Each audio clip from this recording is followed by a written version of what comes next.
अस्सलाम वालेकुम। आज की वीडियो है कि अरबी में सौम व सलात तो है ही, यानी सौम, रोज़ा, सलात, नमाज। तो हम लोग सौम व सलात क्यों नहीं कहते, नमाज और रोज़ा ही क्यों कहते हैं, यानी रोज़ा और नमाज ही क्यों कहते हैं? इसके पीछे क्या वजह है? तो चलिए वीडियो शुरू करते हैं।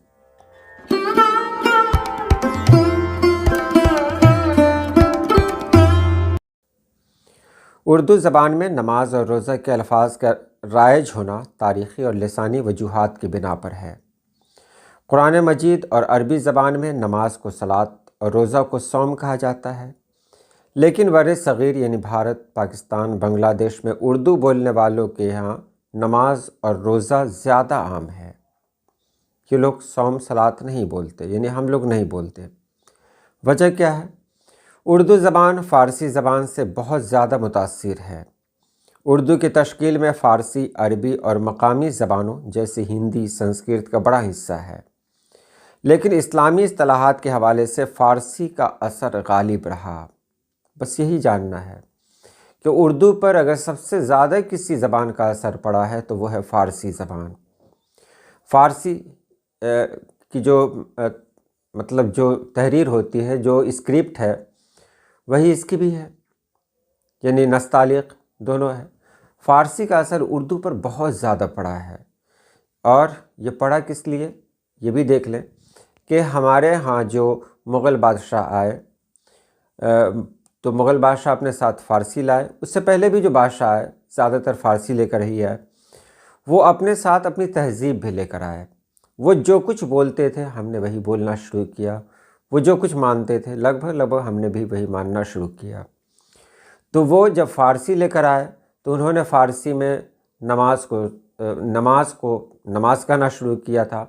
सलात नहीं कहते थे, नमाज कहते थे। तो उनका मतलब देखा देखी यहाँ के लोग भी नमाजी कहने लगे, और ये नमाज राइज है। नमाज ये लफ्ज़ फ़ारसी से आया है, जिसका मतलब इबादत, सजदा या दुआ है। यह कदीम ईरानी ज़बानों यानी मिडिल पर्शियन से निकला है, और इस्लाम के फैलाव के साथ फ़ारसी बोलने वाले इलाक़ों यानी ईरान, वस्ती एशिया में राइज हुआ। जब इस्लाम बर सग़ीर में आया तो मुग़ल दौर में फ़ारसी सरकारी ज़बान थी, इसलिए ये लफ्ज़ उर्दू में शामिल हो गया। तुर्की, अफ़गानी, ताजिक और बंगाली में भी नमाज ही इस्तेमाल होता है। अब रोज़ा देख लें, ये भी फ़ारसी से माख़ूज़ है। पर्सियन में इसे रोज़ा कहा जाता है। रोज़ा रखना या इम्तना के मानी रखता है। अरबी सौम की जगह फ़ारसी असर की वजह से ये भी राइज हुआ। बर सग़ीर में इस्लाम की तबलीग और तालीम ज़्यादातर फ़ारसी ज़बान और सक़ाफ़त के ज़रिए हुई, क्योंकि इब्तदाई सूफ़ी और उलमा फ़ारसी दां थे। मुग़ल सल्तनत 16वीं से 19वीं सदी में फ़ारसी अदालत की ज़बान थी, जिसने उर्दू पर गहरा असर डाला। नतीजतन रोज़मर्रा की इस्लामी इस्तिलाहात में फ़ारसी अल्फाज आम हो गए, जबकि अरबी अल्फाज ज़्यादा रस्मी या दीनी मतून तक महदूद रह गए।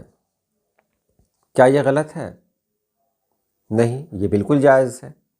कोई बड़ा आलिम इसे गलत नहीं कहता, क्योंकि ये सिर्फ़ लसानी फ़र्क है। इबादत का मफ़हूम वही है। अरबी बोलने वाले सलात कहते हैं और सौम कहते हैं, जबकि फ़ारसी वाले, उर्दू वाले नमाज और रोज़ा कहते हैं। दोनों दुरुस्त है। तो ये आपने देखा कि ये रोज़ा और नमाज। और मैं आपको बता दूं कि दुनिया में और भी बहुत सारे ममालिक हैं जहां नमाज को किसी और नाम से भी जाना जाता है, रोज़ा को किसी और नाम से भी जाना जाता है। वहाँ के लोग वही बोलते हैं। तो ये बोलना कोई गलत नहीं है। जिनकी जो ज़बान है वो अपनी ज़बान के मुताबिक बोल रहे हैं।